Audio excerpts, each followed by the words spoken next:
We got another crash out, man. This is crazy, man. We have to revisit a crash out, and we have legend, Hall of Famer Rebecca Lobo actually finally setting these ladies straight. Listen, people are driving fans away. Duncan hopped on ESPN and dropped the most unhinged take about Caitlin Clark and WNBA supporters, saying fresh viewers were draining the energy from the league. Fast forward months later, and ratings are tanking while the WNBA stares down a possible lockout. Even Hall of Famer Rebecca Lobo is blasting players and media for alienating their audience. Duncan's hot takes age terribly. Fans are jumping ship. Against you. They see all the things the WNBA been doing, like giving y'all housing, paying for y'all babies, giving y'all cars, all types of stuff. Y'all are losing the people. Rebecca Lobo sets the record. All right, let's get real here. Think media figures like Elle Duncan owe Caitlin Clark and her supporters an apology after how they treated them last season. Drop your thoughts below. We're diving into one of the most cringe media disasters from the WNBA's last season, and how it completely torched the reputation of everyone who participated. Elle Duncan from ESPN dropped some comments about Caitlin Clark and fresh WNBA fans that were so absurd and disconnected that people are still roasting her for being dead wrong months later. Here's how it all went down. This happened right in the middle of peak Caitlin Clark mania last season, when the WNBA was pulling more eyeballs than it had ever seen in its existence. Arenas were packed, TV numbers were breaking records. Major broadcasters were giving serious airtime to women's hoops coverage. This was everything the league had been desperately wanting for 20 years. And Elle Duncan picked that exact moment to jump on ESPN and claim that fresh fans were draining the life from the WNBA. Not pumping life into it. Not giving it energy. Not rescuing it from obscurity. Draining the life from it. That's literally what came out of her mouth. Wild stuff. The truth. You are right. You are right, new fans. There has never been more viewership because of Caitlin Clark. There's never been more attention. They're doing 40 minutes on First Take about Caitlin Clark. They never did that before. Hey, and you know what? And you know what they're not doing now, Elle Duncan? They're not doing 40 minutes on the WNBA when Caitlin Clark wasn't playing. They weren't doing 40 minutes on Colin Cowherd when Caitlin Clark was hurt and wasn't playing. They're not doing 40 minutes on Unrivaled on Nick Wright. First things first. They're not doing 40 minutes on Unrivaled with all these other stars y'all claim. Everybody's a star. The Paige Beckers, the big stars. Why ain't First Take talking about him? Why? Everyone's ignoring him completely. Let's examine just how completely bonkers that statement really was. The WNBA had been fighting for viewers and relevance for over 2 decades. Games barely got national TV coverage. Venues were mostly empty. The league was bleeding money year after year and getting bailed out by the NBA just to keep operating. That was life before Caitlin Clark showed up. Then Clark enters the draft, and everything flips overnight. Fever games are pulling monster ratings. Every arena the Fever visits sells out completely. ESPN and other networks are actually dedicating time to WNBA content during their programming. Merchandise numbers are going through the roof. The whole financial structure of the league is transforming because genuine fan engagement finally exists. And Elle Duncan's reaction to all this incredible momentum: fresh fans are the issue. New supporters are killing the league's spirit. That might be the most backward, self-sabotaging opinion you could express about your sport exploding in popularity. But wait, it gets even worse. Because she wasn't standing alone with this thinking. There was this entire movement of WNBA players, media figures and veteran fans who seemed legitimately mad that the sport was hitting mainstream success. They were bitter that newcomers didn't understand the league's background. They were bitter that Caitlin Clark was the catalyst for people tuning in. They were bitter about success because it wasn't unfolding according to their vision. When somebody challenged Duncan during that discussion and mentioned how viewership had never been higher thanks to Caitlin Clark, how they were now doing 40-minute segments about women's basketball on First Take, when that never happened before, Duncan just waved it away. She treated that coverage like it was somehow negative or came with too many conditions attached. We talked about that earlier in our pod today. You actually were quoted somewhere saying this is the first time you have zero fear around the league folding, right? Which I totally know what you mean. It's like in other negotiations, there was always not like it was actually going to fold, but it was like, hey, we got to figure this out. How are we going to do this kind of a vibe? All right. So from your perspective, what should be like the high priorities for this agreement? It's been interesting to kind of see how it has all evolved. And one of the things that strikes me is like the deal that, as you read it, that the owners have on the table for the players. And, I'm not privy to all of the information, but like, it looks like a pretty amazing deal. And that, like, if the players took the deal that's on the table right now, they should feel great about it, because it's huge salaries. It is a degree of revenue sharing. It's going to allow the owners to continue to invest in the product. I mean, having a practice facility, having all the things that Sue and I, you played and I played all those years without. Like, my New York Liberty team practiced at the Breer. This is what she and people thinking like her completely missed.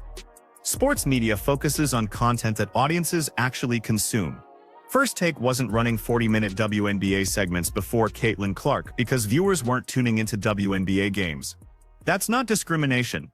That's pure economics. Networks won't dedicate valuable TV hours to programming that generates zero ratings. But when Clark showed up and WNBA games started pulling legitimate viewer numbers, naturally the media attention expanded. That's exactly how it operates across every single sport. The NFL gets more coverage than the CFL because NFL viewership is massive. The NBA gets more attention than international basketball because the fan base is enormous. This concept isn't rocket science. Still, Duncan and her crowd acted like extensive Caitlin Clark coverage was somehow wrong to other players or harmful to the league overall.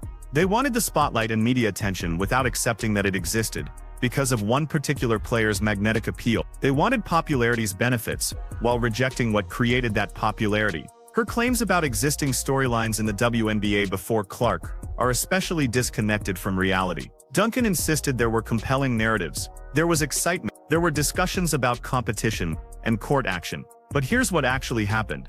If those stories were so captivating, where were all the viewers? Where was the media buzz? Where were the packed arenas? The truth is, none of that existed. Because whatever those storylines were, they weren't reaching mainstream audiences. That's not being negative. That's just facing facts. The WNBA had talent and games and memorable plays before Caitlin Clark arrived, but it lacked widespread attention or economic sustainability. Now we jump to today, and the fallout from this aggressive stance against new fans is becoming painfully clear. The WNBA is staring at a possible lockout because players and ownership can't reach agreement on their new labor deal. Ratings for projects like Unrivaled, that new 3-on-3 league, are completely crashing. And supporters who got hyped about women's basketball last season are starting to check out because they're exhausted from being labeled as bigots or unwelcome. This brings us to Rebecca Lobo's involvement.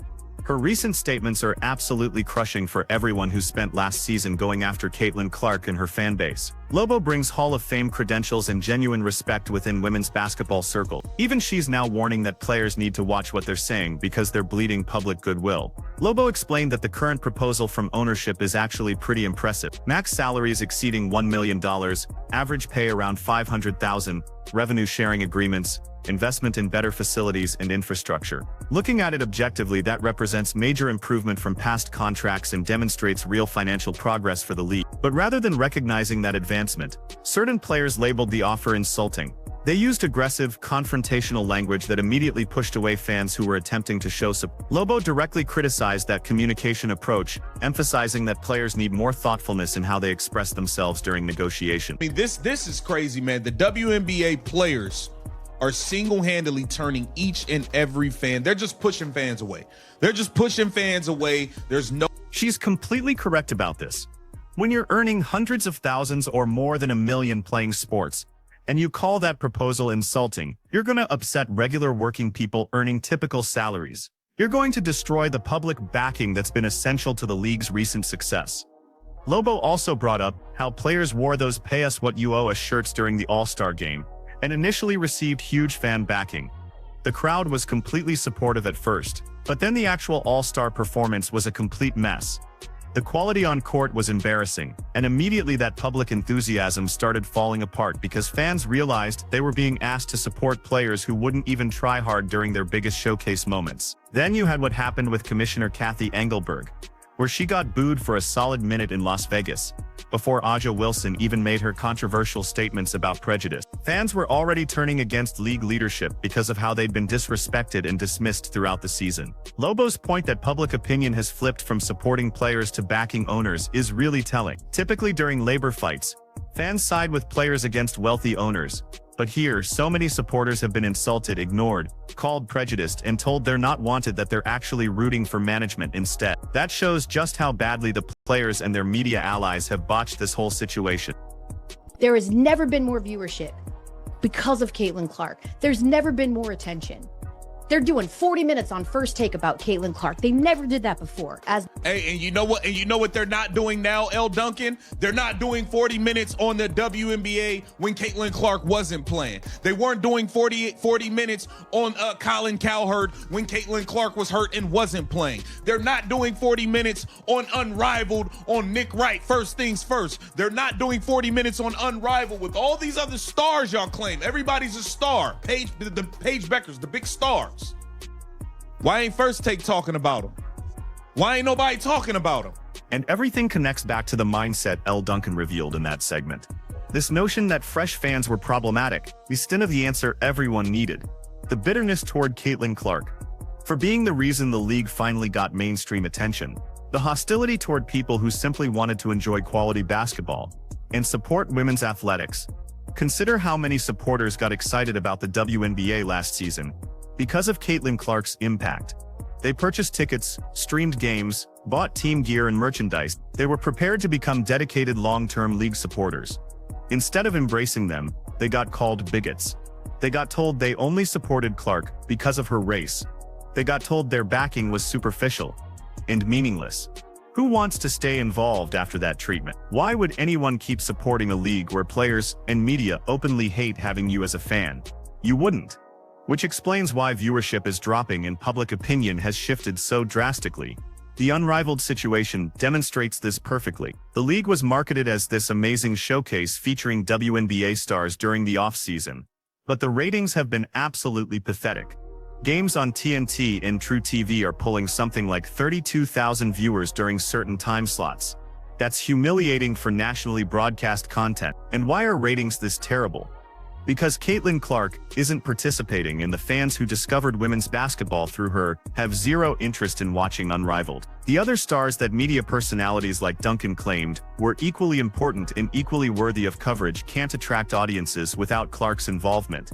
That's not disrespecting those players. It's just acknowledging reality. Star power drives sports, and Caitlin Clark possesses it while most other WNBA players don't. Recognizing that fact isn't putting down anyone else's abilities. It's understanding what creates viewership and revenue in professional athletics. Aja Wilson claimed she was demonstrating proper business management with Unrivaled. But TNT apparently wants to escape their contract because nobody's watching. That's not demonstrating business success. That's proving why the WNBA needed Caitlin Clark's star appeal to connect with general audiences. The media training observation hits perfectly too.